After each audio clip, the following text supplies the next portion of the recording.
ఒక నేత చేసిన చిన్న తప్పు కూడా ప్రత్యర్థి పార్టీ విజయావకాశాలను పెంచే వీలుంటుంది. ఒక రాష్ట్రం తీసుకున్న నిర్ణయాన్ని మరో స్టేట్ తనకు అనుకూలంగా మార్చుకునే అవకాశాలు కనిపిస్తాయి. తమిళనాడు, ఆంధ్రప్రదేశ్ మధ్య ఇప్పుడు అలాంటి సీన్ ఒకటి జరుగుతోంది. సీఎం జోసెఫ్ విజయ్ నేతృత్వంలోని టీవీకే ప్రభుత్వం అధికారానికి రాగానే చెన్నైకు ప్రత్యామ్నాయంగా రెండో విమానాశ్రయంగా నిర్మించాలనుకున్న పరందూర్ ఎయిర్పోర్ట్ ను రద్దు చేసింది. దాంతో ఇప్పుడు దగ్గరలోనే ఉన్న తిరుపతి విమానాశ్రయాన్ని అభివృద్ధి చేసి ఏపీ సీఎం చంద్రబాబు పరిశ్రమలన్నిటినీ ఎగరేసుకుపోతారని తమిళనాట ఇంటింటా చర్చ జరుగుతోంది. ఎన్నికల హామీని నెరవేర్చేందుకు కాంచీపురం జిల్లాలో పరందూరు విమానాశ్రయ నిర్మాణాన్ని విజయ్ ప్రభుత్వం రద్దు చేస్తే అది ప్రత్యక్షంగానే తమిళనాడు ఆర్థికాభివృద్ధిపై ప్రభావం చూపుతుందని భయపడుతున్నారు. కొత్త ప్రభుత్వ పాలసీలు అర్థం కాని పారిశ్రామికవేత్తలు పునరాలోచనలో పడే ప్రమాదమూ ఉందట. చెన్నై అంతర్జాతీయ విమానాశ్రయంపై ఒత్తిడి బాగా పెరుగుతోంది.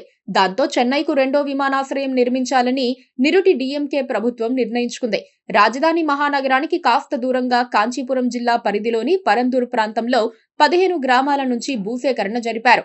1700 ఎకరాలు తీసుకున్న తమిళనాడు ప్రభుత్వం నిర్వాసితులకు పరిహారం కూడా అందజేసింది.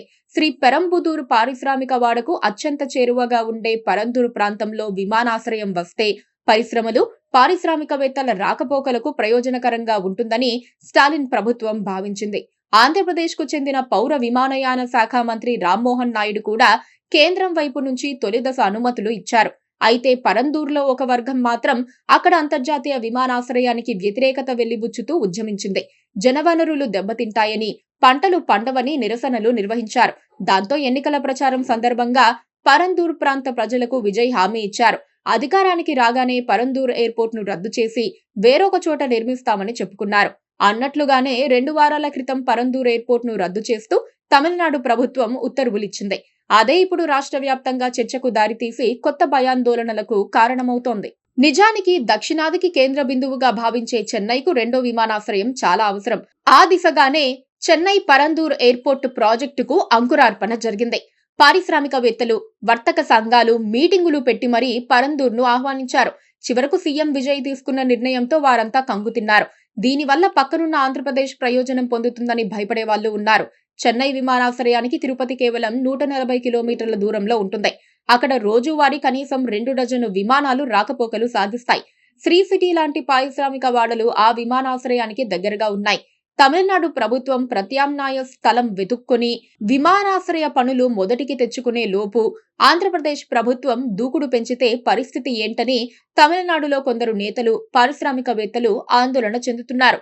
చిన్న అవకాశాన్ని కూడా అనుకూలంగా మార్చుకునే ఆంధ్రప్రదేశ్ ముఖ్యమంత్రి చంద్రబాబుకు మొత్తం వ్యవహారం అర్థమైతే తిరుపతి విమానాశ్రయాన్ని ఆగమేఘాల మీద అభివృద్ధి చేసుకుంటారని తమిళులు టెన్షన్ పడిపోతున్నారు. పైగా విమానయాన మంత్రి రామ్మోహన్ నాయుడు టీడీపీ నేత కావటంతో పనులు చేయించుకోవటం కూడా సులభమవుతుంది.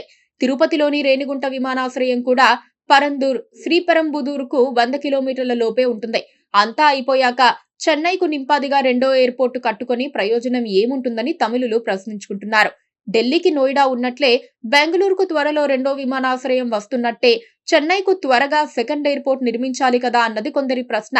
ఇప్పటికే సాఫ్ట్వేర్ రంగాన్ని హైదరాబాద్, బెంగళూరు ఎగరేసుకుపోయాయని, సీఎం విజయ్ ఇలాగే జనాకర్షణ హామీలపై దృష్టి పెడితే ఇతర పరిశ్రమలు కూడా తరలిపోతాయని కొందరు ఆందోళన చెందుతున్నారు.